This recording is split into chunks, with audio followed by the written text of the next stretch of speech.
네, 주불리 안보 특강 시간입니다. 민주당 김병주 최고위원님 오셨습니다. 어서 오십시오. 네, 안녕하세요.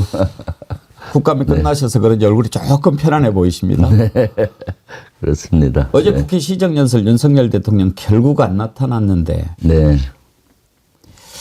대통령이 시정연설 안 오고 개원식도 안 오고 대통령 그만두는 게 맞지 않아요? 그럼요. 대통령의 책무를 소홀히 하면은 그만 내려오는 게 낫죠. 사실은 특히 어제 시정연설 그런 예산을 내년도 쓸 예산을 우리 국민들께 소상히 보고를 하고 이해를 구하고 또 국회의원들한테 그것을 좀 부탁도 하고 이런 자리잖아요. 국정 운영의 핵심이 예산인데 그걸 오지 않고 국무총리한테 대독하도록 하는 것은 자기 책임을 제대로 이행하지 못한 무책임한 행동이고요. 너무 또 쉬운 행동이잖아요. 오면 혹시 비난할까봐요. 또는 피켓팅 할까봐 거기 두려워서 숨는 대통령 우리 국민들이 어떻게 보겠습니까? 김 의원님 보시기에 왜 안 온 것 같습니까? 단지 야당이 이렇게 하는 거 보기 싫어서 무서워서 그랬을까요? 아니면 다른 무슨 꼼수는 없을까요? 글쎄요, 거기에 나름 자신들은 전략이라고 할 수 있을 수가 있겠죠. 정쟁이니까. 예. 오면은 이슈가 더 커질 수가 있잖아요. 최근에 윤석열 대통령의 지지도가 내려가고 김건희 의혹, 대통령 의혹까지 가고 있잖아요. 그런 것들이 좀 더 커질 수가 있어서 그렇지 않나 싶은데 그것은 그럼에도 불구하고 그럴수록 더 나와서 그럼요. 국민들께 설명도 하고 또 당당한 모습을 보여주면서 필요한 거는 이해를 구하고 또 시정연설 중에 또 필요하면 사과할 거 있으면은 이런 것들은 사과하고 내가 나중에 기자회견 통해서 자세히 하겠다 이렇게 하면은 얼마나 국민들 입장에서 보기 좋습니까? 좋은 기회잖아요. 네네. 그러니까 그런 자리에서 나와서 얘기할 수 있는데도 안 하고 그런 사람이 기자회견을 하겠다고 하니까 국민들이 그 말을 믿겠냐 이겁니다. 네. 변화하는 모습을 보여야 기자회견을 해도 뭔가 기대를 하지. 기자회견에서 뭘 얘기할 것 같습니까? 그러니까요. 원래 기자회견이나 이런 것도 11월 말에 원래 계획한다고 했잖아요. 11월 10일 얘기도 하고 네, 그랬어요. 정상회담 갔다 오고 예. 이런 거 후에 한다는 얘기도 있고 11월 10일 날 2년 반 하프 임기가 지날 때 한다는 얘기도 있는데 어제 시정연설 안 온 거에 대한 여론이 너무 악화되니까 밤새 갑자기 또 7일 날 기자회견 한다고 밝히대요.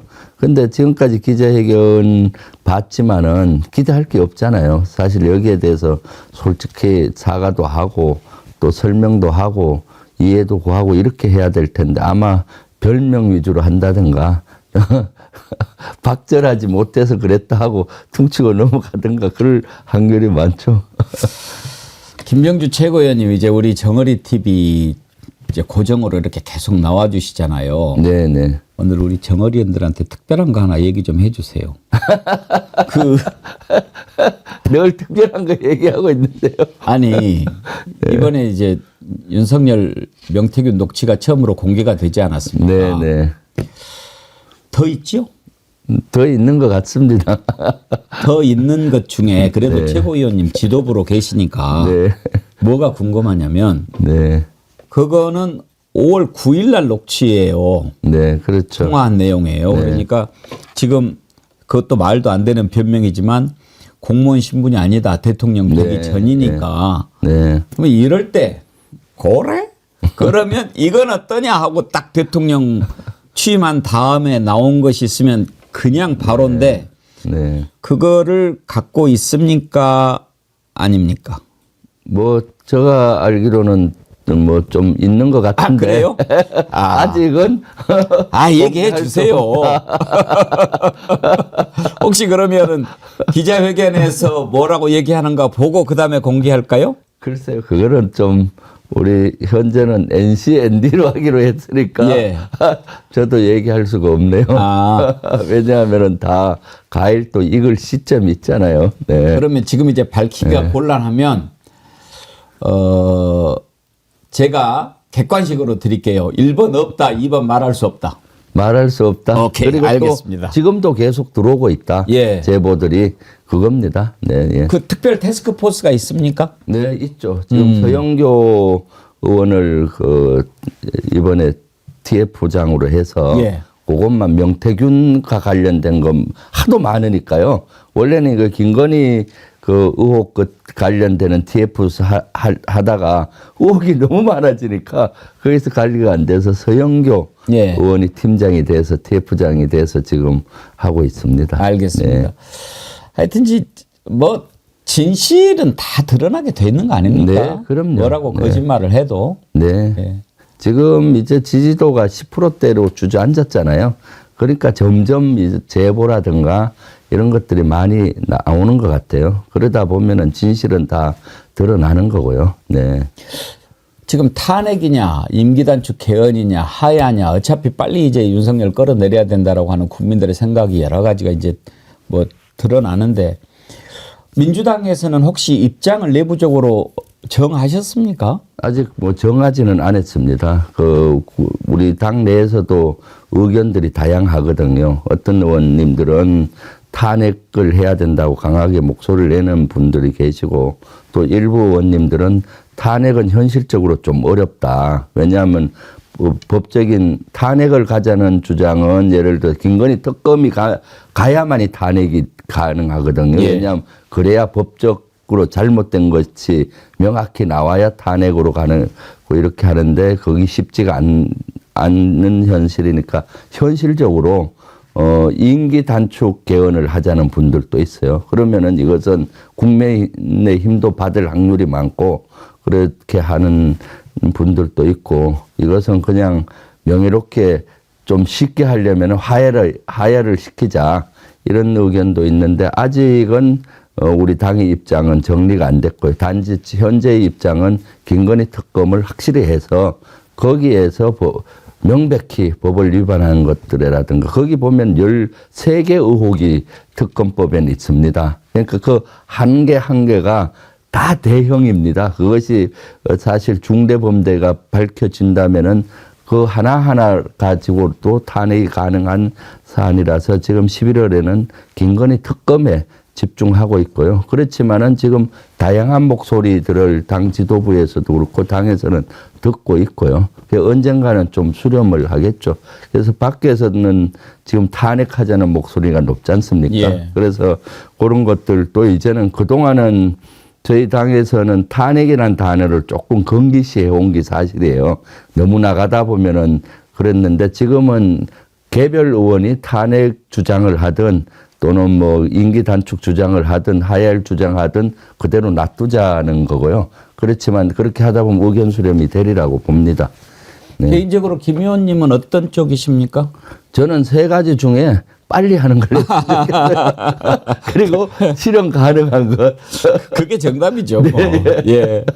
빨리 됐으면 좋겠어요. 네, 빨리 할 수 있는 걸 택해서 해야 되지 않나 싶어요. 저는 예. 사실 탄핵이나 이런 데는 좀 신중해야 된다는 걸 얼마 전까지는 했는데 이번에 안보 이런 참사들이 일어나는 걸 보고 이제 더 이상 하면은 나라가 참 무너지겠다 싶어서 빨리 하여튼 최대한 빨리 내려야 되겠다는 생각을 아주 강하게 하고 있죠. 이제 미국 대선이 이제 시작이 되지 않았습니까? 결과가 한 2, 3일쯤 있다가 이제 나올 것 같은데요. 만약에 트럼프가 된다. 네. 그러면 이제 여러 가지 문제들을 우리가 생각해 볼 수 있는데 어차피 이제 누가 되느냐를 떠나서 한반도 정세에는 좀 변화가 오지 않겠습니까? 네. 일단 트럼프가 됐을 때 지금 방위비 분담금을 엄청나게 올리겠다라고 이야기를 공공연하게 하고 있고 또 주한 미군 철수 얘기까지 나오는데 이런 게 현실화될 가능성이 있다고 보십니까?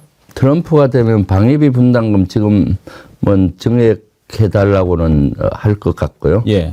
지금 한미가 이미 타결을 했거든요. 방위비 분담금은. 저는 빨리 그 국회 통과가 중요할 것 같고 미국도. 예. 그래서 더 이상 그것을 뒤엎지 않게 하는 것이 중요할 것 같은데 그럼에도 불구하고 그런 절차가 완전히 안 끝난 상태라면은 아마 트럼프가 된 방위비 분담금은 요구를 할 겁니다. 그리고 엄포를 놓겠죠. 방위비 분담금 안 하면은 미국 철수하겠다. 예. 근데 저는 그럼 트럼프의 엄포는 별로 겁이 안 나요. 왜냐하면 지난 트럼프 대통령 4년 동안 제가 지켜보고 분석해 보면은 이분은 사학가 출신이잖아요. 2개를 요구할 때 10개를 먼저 질러요. 뻑이 세요. 예. 2개를 얻고 싶을 때 10개 달라 딱 하고 나중에 결국 2개나 3개 선에서 합의를 4년 내내 해왔어요. 근데 언론에서는 10개 할 때 이게 뭐야 하고 막 놀래지만. 우리가 겁을 하잖아요. 그렇지만 사실 문재인 정부 때는 그 인내를 가지고 차분차분해서 10개 달라고 할 때 항상 2개를 주고 합의를 봤기 때문에 예. 그런 이 제수초나 이런 것들이 좀 가하긴 한데 그래서 너무 걱정은 안 합니다. 근데 뭐 그렇게 좀 생각하고 내다보고 이러는 분들이 있으면 걱정을 덜 하겠는데 네. 지금 붕짜나 뭐 이런 선수들이 제대로 대응하겠습니까? 대처하겠습니까? 그러니까요. 그럼 미국 가면은 또 거기 끌려가서 이렇게 그대로 들어주다 보면은 이것은 국가적으로도 국익 차원의 큰 문제가 생기죠. 사실은 미국하고는 저는 오랫동안 미국 외교 업무를 담당해 봤던 경험으로 보면은 미국 사람들은 대단히 합리적이고 여론을 중시 여깁니다. 그래서 건강한 관계가 되면은 우리의 관계를 간철시키기가 쉽어요. 건강한 관계라고 하면 내가 불만 있으면 불만 얘기하고 또 이해를 구하고 서로 이렇게 했을 때 건강한 관계가 되잖아요. 어느 일방의 주장에 끌려온다든가 그런 관계는 바람직하지 않거든요. 그래서 자기 주장을 정확히 하고 그리고 그 이론적인 얘기 있잖아요. 우리 여론이 이렇기 때문에 이건 안 된다. 이렇게 하면 다 이해를 해요. 예. 그런데 지금 윤석열 정부는 일방적인 관계처럼 끌려가고 있잖아요. 미국 말이면 무조건 듣고 그런 경우는 더 업신여겨요, 사실은. 예. 그 미국의 속성은 그렇거든요. 약자에게는 아주 강하게 이렇게 해버리는데 딱 같이 이렇게 어깨를 맞대려고 노력하면은 같이 또 친구를 해줍니다. 그런 속성을 잘 이해해야 되는데 지금 윤석열 정권에 있는 그 안보 라인이나 외교 라인들은 그냥 굽실거리잖아요. 네. 민주당 정부가 재집권하면 큰 변화는 없을까요? 많은 변화가 있죠. 사실. 해리스 미국. 예. 해리스가 되면 크게 변화는 없을 것 같아요. 예, 왜냐하면 예. 바이든 정책을 그대로 이어받을 거고 지금 해리스 지금 후보 자체도 사실 부통령으로서 바이든의 정책을 계속 이어왔잖아요. 그래서 큰 변화는 없지 않나 싶습니다. 네. 해리스도 우리나라 왔다 간 적이 있지 않습니까? 네, 네. DMZ도 그렇죠. 그때 갔던가요? 해리스는 정확히 모르겠습니다. 끝까지 갔는지는. 근데 해리스가 뭐. 지금 얘기하는 센스로 보면은 하여튼 한국 문제는 바이든 정책을 이어가겠다는 식으로 지금 얘기를 하고 있거든요. 네. 제 기억에는 한국 방문했을 때 선글라스 쓰고 DMZ에 갔던 것 같기도 하고 아무튼 그런데 만약에 트럼프가 되면 우크라이나 전쟁 바로 끝내겠다 그런 얘기를 하지 않습니까? 네, 네. 뭐를 어떻게 끝내겠다는 계산인가요? 트럼프 러시아 편 들어준다는 얘기입니까? 아니죠. 현 전선에서 예. 아마 종전을 시킬 확률이 많습니다. 트럼프는 아메리칸 퍼스트를 외치잖아요. 왜 미국 돈으로 우크라이나 전쟁을 하느냐, 예. 이스라엘에 도와주느냐 이런 생각을 하기 때문에 우크라이나에 대한 지원을 많이 줄일 겁니다. 그럼 어쩔 수 없이 우크라이나는 협상에 임할 수밖에 없고요. 그런 식으로 가겠죠. 그래서 지금 이제 발표가 나면은 취임이 1월 20일입니다. 미국 취임이. 예. 앞으로 한 2달 남았거든요. 취임하고 통상보험 정상적인 업무까지 한 2, 3개월 걸리잖아요. 그럼 아마 트럼프가 되면은 바로 며칠 안에는 어렵고 내년 봄까지 아마 목표로 해서 하지 않을까 싶습니다. 우크라이나에 대한 종전 이런 걸. 그러니까 러시아가 어떻게든 북한까지 끌어들여서 자신들이 원하는 땅까지 넓히려고 더 노력하는 것 같고요. 우크라이나도 마찬가지 한국을 끌어들이고 나토를 끌어들여서 종전으로 가기 전에 잃었던 땅들을 회복하려고 노력하고 그러면은 전투가 더 치열하잖아요.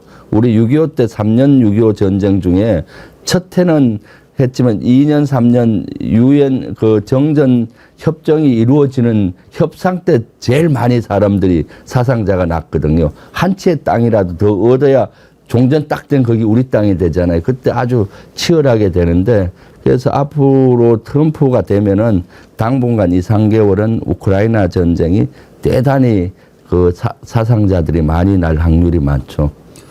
혹시 의원님 보셨는지 모르겠는데 이렇게 동영상이 돌아다녔어요. 제가 좀 봤는데 네.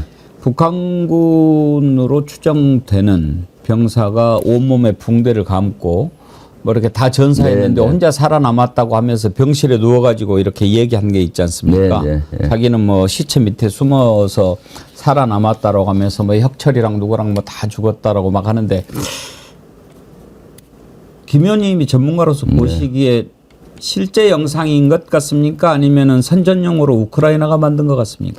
실제라고 하기에는 좀 확실하지 않겠더라고요. 좀 그렇죠. 네, 네, 너무 네. 온 몸에 이렇게 부상을 당해갖고 있는데 말을 그렇게 똑바로 계속 한다는 네. 게 쉽지 않죠. 네. 지금 우크라이나 전쟁터에 지금 과장된 정보, 예. 과장된 가짜 뉴스들이 너무 많습니다.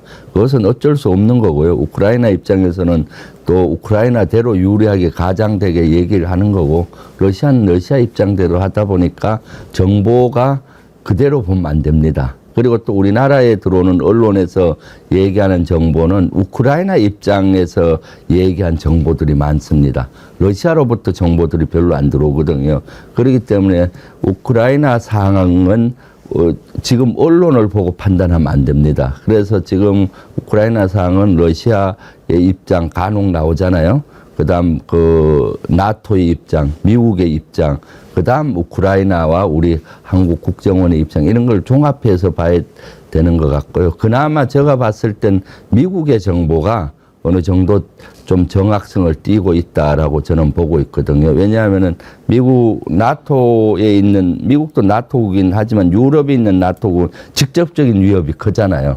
그러다 보니까 조금 과장되는 게 있을 수 있는데 미국은 지금 아주 그 어려운 처지에 있잖아요. 이걸 이제 종전은 해야 되고, 그 다음 이것이 더 이상 세계전으로 확전은 안 돼야 되고, 그러다 보면은 조금 더 중립적으로 이렇게 팩트를 하지 않나. 또 미국 같은 데의 정보 능력이 또 대단하지 않습니까? 그래서 미국의 저는 정보를 조금 더 하고, 이번에도 우리 국정원이 막 앞서갈 때 미국은 계속 그 확인되지 않았다 했잖아요. 우리가 예. 뭐 북한이 10,000명 이상 투입된다 뭐 국정원에서 얘기할 때 미국은 그 확인된 거 없다. 만약 한국말이 맞다면 이건 위험하다.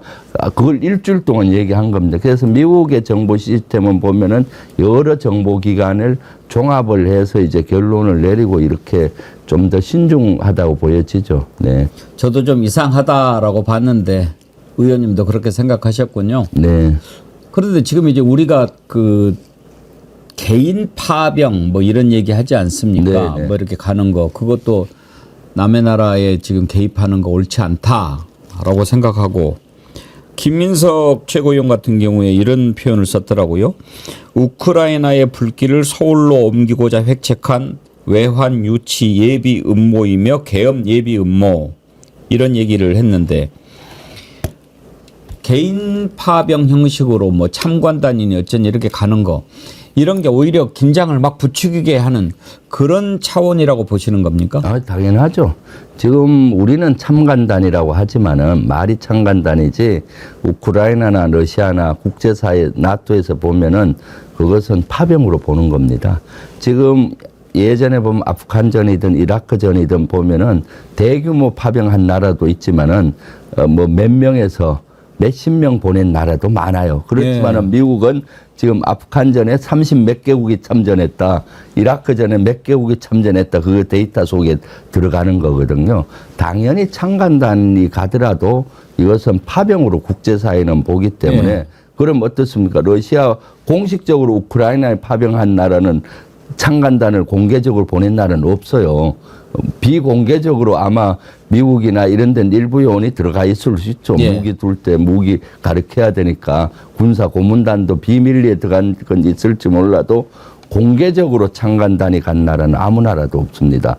그러면 지금 공개적으로 보십시오. 북한과 러시아가 이제 공격하고 우리와 우크라이나가 합심해서 공격하는 형태가 되고 그럼 우크라이나에게 또 빌미를 주잖아요. 야, 한국도 왔는데 나토 빨리 참전해달라, 미국 해달라 하다 보면은 폴란드나 인접, 리투아니아나 이런 바로 위협을 느끼는 나라는 참전을 할 수가 있는 거고요. 그러다 보면 이게 세계 대전이 되는 거고 그 불씨가 한반도로 오기가 아주 쉽게 돼 있습니다. 지난번에 보십시오.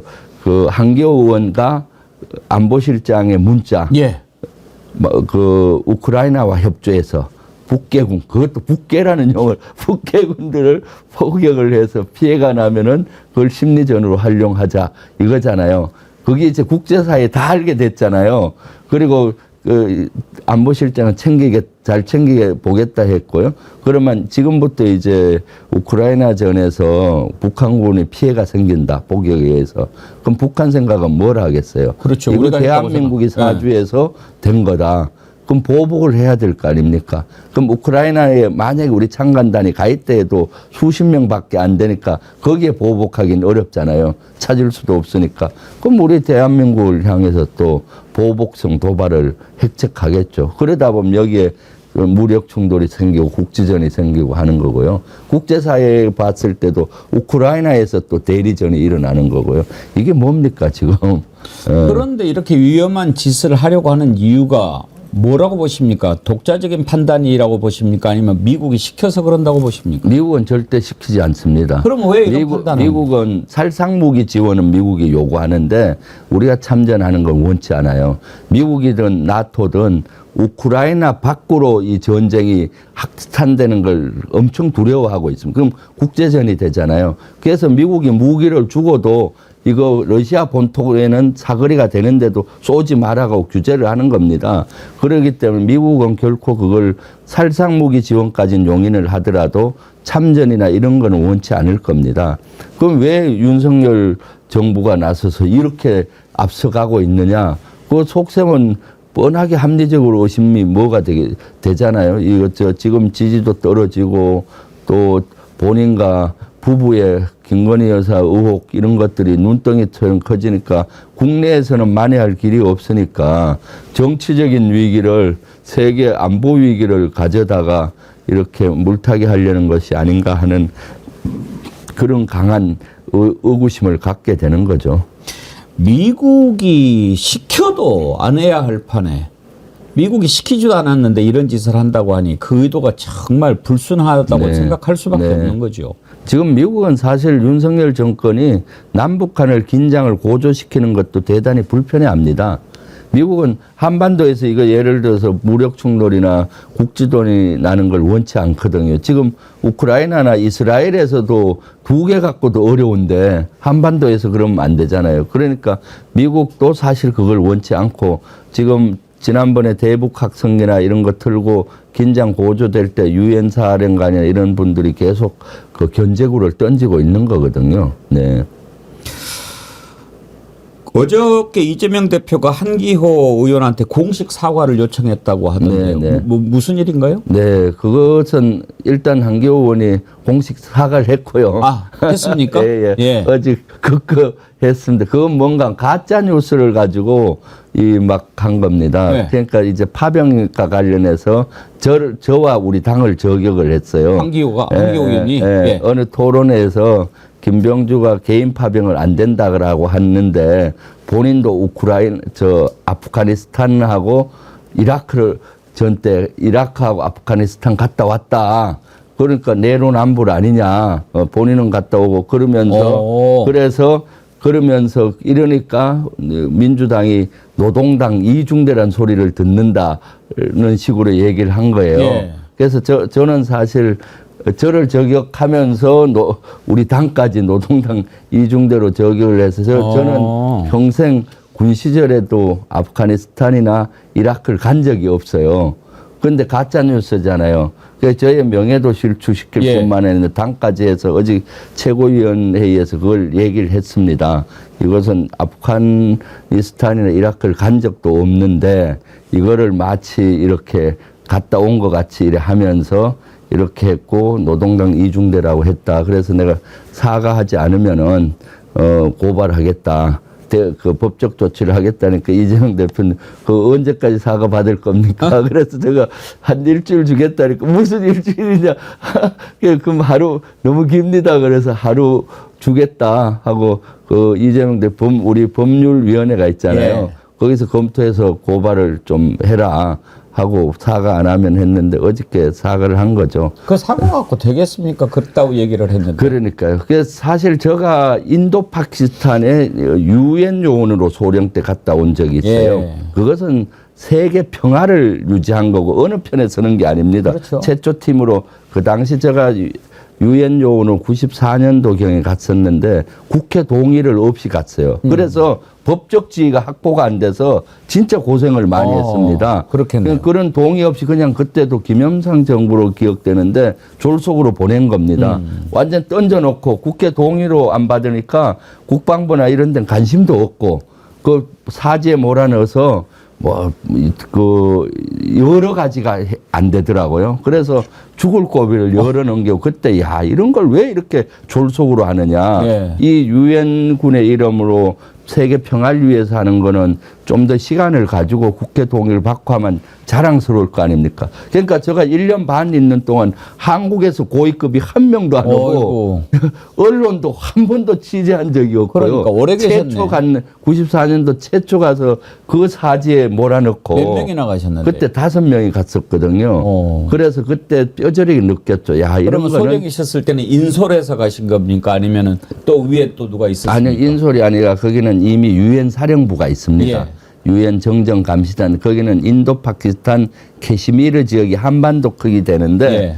1948년도부터 계속 지역이죠. 분쟁이 일어나서 유엔 요원들이 거기서 인도 파키스탄 양국의 분쟁이 더 격화되지 않게 그걸 조정하고 하는 역할을 합니다. 지금 우리도 여기 보면은 중립국 감시단이 아직도 DMZ에서 관리하거든요. 예. 그런 역할을 하는데 그 당시만 해도 30명이 매일 사상자가 나는데 위험한 일이 많았죠. 그런데 그런 국회 동의를 받는다는 건 국민적인 공감대를 형성하고 가잖아요. 그럼 모든 게 보장이 되는데 그런 것들 보장 없이 가서 진짜 고생을 많이 했고 갔다 와서도 훈 포장이나 이런 대상이 안 되는 거예요.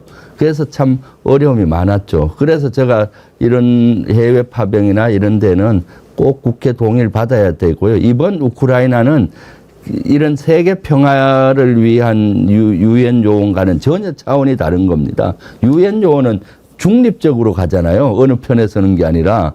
그런데 지금은 우크라이나는 만약에 우리가 간다면은 러시아와 완전히 적대국이 되고 어느 한편에 서서 우리 국익에 아주 지대한 영향을 미치게 되는 거고 위기로 몰고 가는 거죠.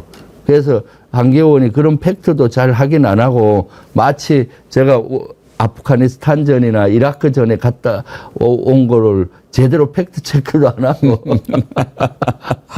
아이고 참 국방이나 안보 같은 경우에는 허투루 하면 안 되는 거잖아요. 어느 분야보다도. 네, 그렇습니다. 그런데 붕짜자 붕짜며 이렇게 주고받는 것을 노출을 시키는 그런 것도 문제지만 그런 생각 자체가 위험한 거 아닙니까? 네, 그럼요. 네, 진짜로 너무 한심하고 어떻게 안보를 이렇게 정쟁으로 몰고 가면서 이렇게 정치적으로 활용을 하려고 하는지 모르겠어요. 자신들의 정치 위기를 이렇게 극복하는 수단으로 이렇게 이용하려고 하는 걸로 저는 보이거든요.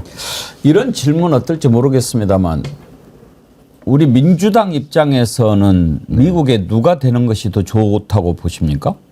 뭐 그런 건 얘기하기 좀 조심스럽죠. 그렇죠. 지금 최고위원이다 보니까 예. 조금 조심스럽죠. 예. 그런데 저 개인적으로는 글쎄요, 지금 두 사람 다 장단점이 있는데 지금 제일 시급한 것이 남북한 문제를 풀어야 되잖아요. 네. 그리고 우크라이나 전쟁도 빨리 종결을 시켜야 이것이 지금 우리에게 엄청나게 위협으로 오지 않습니까? 그런 측면에서 트럼프가 된다면은 이런 걸 빨리 풀 수 있겠다라는 기대는 해보죠. 아, 오히려 네, 예. 민주당 정부가 너무 질질 끄니까. 그렇죠. 지금 보십시오. 지금 남북한 문제에서 하나도 못 풀고 있잖아요. 예. 트럼프가 되면은 어떤 의미에서는 우크라이나 전쟁도 조기에 종결을 하려고 할 것이고, 그 다음에 특히 남북 문제에 있어서 뭔가 풀려고 경험이 있으니까 하지 않을까 싶습니다. 바로 아마 트럼프가 되면 김정은 위원장이 바로 축하 서신부터 보낼 텐데요. 뭐. 아, 근데 트럼프 영 마음에 안 들어서 그렇죠. 좀 민주주의의 적 같아 가지고 말이죠. 네. 저런 사람이. 그럼에도 불구하고 예. 제가 봤을 때는 참 그러니까 어려운 거죠. 어려워요. 네. 예. 해리스도 마찬가지입니다. 사실은 바이든도 신사이지만은 오히려 뒤로는 전부 미국을 위해서 뭐 이렇게 했지 않습니까? 그게 참 기본적으로 미국이 다 자기들 이익을 위해서 하는 거죠, 뭐. 네, 그렇습니다. 뭐 언제 뭐 하기야 옛날에 밀가루 받았던 시절은 있지만, 네. 예. 알겠습니다. 또 다음 주면은 미국 대선 결과 가지고 한번 또 얘기를 네, 좀 해볼 수 그렇게 있겠네요. 하시죠. 네. 예, 오늘 말씀 감사드리고요. 정필성님께서 주불리의 안보 특강으로 주불리의 안보 특강 네. 8자로 8행시를 지어서 보내주셨는데 아, 그렇습니까? 너무 근사해서 제가 좀 네. 소개를 해드리고 싶은데 오늘 좀 떼어보실래요? 네, 네. 8자나 되니까 잘하세요. 네, 주중에 화요일 12시에 불, 블링블링 반짝 출연하셔서 리, 2주의 주요 안보 이슈를 의정 활동도 잘하시면서 해주십니다. 안, 안 보면 보고 싶은, 보, 보고 있어도 또 보고 싶은 특, 특별한 최고위원님 강. 강추합니다. 아이고, 감사합니다. 예. 아, 정필성님 아주 네. 이렇게 긴 8행시 잘 지어주셔서 감사합니다. 오늘 주블리 의원님께서 웃고 가십니다. 네. 행복합니다. 그 8행시 들어보니까. 예. 네. 우리 정어리안들께서 김병주 의원님 좋아하더라 하세요. 근데 더 좋아하게 귀한 것도 하나씩 뜩 알려주고 그렇게 하세요. 네, 알겠습니다. 예, 오늘 고맙습니다. 네, 네. 예, 주블리 네, 안보 감사합니다. 특강 김병주 최고위원이었습니다. 나라의 지도자는 무릇 백성을 사랑하는 마음이 가장 우선돼야 합니다. 지금 국민들이 무엇 때문에 고생하는지는 들여다도 보지도 않고 그러라고 국민들 세금 쓰는 겁니까? 국민들 바보 아니라니까요. 너네들보다 더 똑똑해. 우리는 연약한 정을이지만 함께하면 상어도 물리칠 수 있는 그런 정을이랍니다.